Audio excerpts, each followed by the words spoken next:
जुगाड रेसिपीमध्ये स्वागत। जय शिवराय। अगदी मार्केटसारखे आपण हे मोतीचूर लाडू घरी पाहणार आहोत। अगदी घरातील साहित्य वापरून सुपर टेस्टी। त्याचप्रमाणे हे लाडू करताना कोणती चूक करू नये त्यासाठी तुम्ही हा व्हिडिओ फुल पहा आणि जुगाड रेसिपीला जरूर सबस्क्राइब करा, लाईक करा।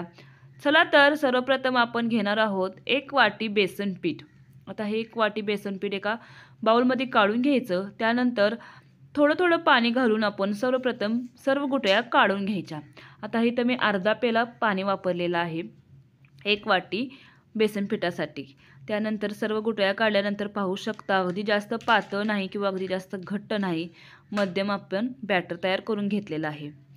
आता सर्वप्रथम पहिली ट्रिक बॅग। अगदी तुम्ही दुधाची जरी पिशवी घेतली तरी चालेल। त्याचप्रमाणे इथे मी सुजीची ही बॅग घेतलेली आहे। अशा प्रकारे पेल्यामध्ये ठेवून आपण सर्व बॅटर घालून घ्यायचं या बॅगमध्ये आणि अगदी अलगद उचलायची आणि वरचा भाग अगदी हातामध्ये घ्यायचा आणि खालील आपण टोक आहे ती काढून घ्यायची। आता ह्या टोकला अगदी छोटासा आपण कट मारून घ्यायचा। पाहू शकता अगदी छोटा कट मारून घेतलेला आहे। आता अगदी नरम तेलामध्ये आपण ही बुंदी पाडून घ्यायची। अशा प्रकारे आपण सर्व बुंदी पाडून घेतलेली आहे। पाहू शकता अगदी छान बुंदी पडलेली आहे। त्यानंतर अगदी मात्र मोठी बुंदी पडली तरी चालेल। त्यानंतर आपण दुसरी ट्रिक वापरणार आहोत खिसणी। अशा प्रकारे खिसणीच्या साहाय्याने पण आपण बुंदी पाडू शकतो। आता ही पण बुंदी आपण एकत्र ठेवायची। त्यानंतर तिसरी ट्रिक आहे आपला झाऱ्या। अशा प्रकारे आपण झाऱ्याच्या सहाय्याने पण आपण बुंदी पाडू शकतो। आता आपण सर्व बुंदी एकत्र घ्यायची। आता इथे मात्र मोतीचूर लाडू करताना सर्वजण ही बुंदी आपण मिक्सरला लावतात, पण ही बुंदी मिक्सरला लावायची नाही। अशा प्रकारे तुम्ही हाताने थोडीशी मॅश करायची आणि वाटीने दाखवल्याप्रमाणे अशा प्रकारे आपण ही मॅश करून घ्यायची। मिक्सरला लावायची नाही, पूर्ण बुक्का होतो ह्या बुंदीचा, त्यामुळे लाडू पूर्णच आकसून बसतात, म्हणजे चिकट होतात आणि मोतीचूर लाडूसारखे लाडूही दिसत नाहीत। अशा प्रकारे आपण ही वाटीने मॅश करायची। पाहू शकता अगदी बुंदी छोटी झालेली आहे। त्यानंतर आता पाक तयार करणार नाही, फक्त आपण 1 वाटी साखर आणि अर्धी वाटी पाणी घालून पूर्ण ही साखर विरघळून घ्यायची। एवढंच करायचं इथे, पूर्ण साखर विरघळून घ्यायची आणि अगदी थोडंसं पाणी हे आपण उकळी येऊ द्यायचं, पाक तयार करणार नाही।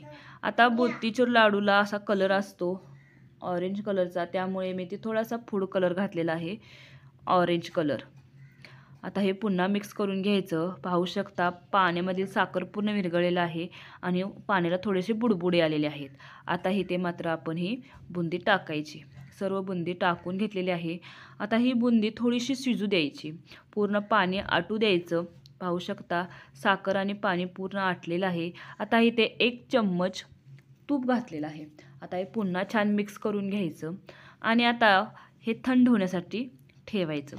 थंड झाल्यानंतर आपण यामध्ये मगज बी, काजू, बदाम घालू शकता अशा प्रकारे। त्याचप्रमाणे 1 चम्मच वेलची पावडर घातलेली आहे। आता हे पुन्हा छान मिक्स करून घ्यायचं। त्याचप्रमाणे पाहू शकता अगदी मी दोन्ही हाताने इथे लाडू केलेले आहेत। एवढे छान आपले लाडू वळतात पाहू शकता आणि अगदी छान लाडू पण तयार होतात आणि टेस्टी होतात। आणि रेसिपी आवडली असेल तर अशाच नवनवीन रेसिपीसाठी जुगाड रेसिपीला जरूर सबस्क्राइब करा, लाईक करा, कमेंट करा। पाहू शकता लाडू आपले छान अगदी मार्केटसारखे वळलेले आहेत आणि टेस्टीही होतात। अशा प्रकारे आपण मोतीचूर लाडू तयार केलेले आहेत आणि जुगाड रेसिपीला जरूर सबस्क्राइब करा। धन्यवाद।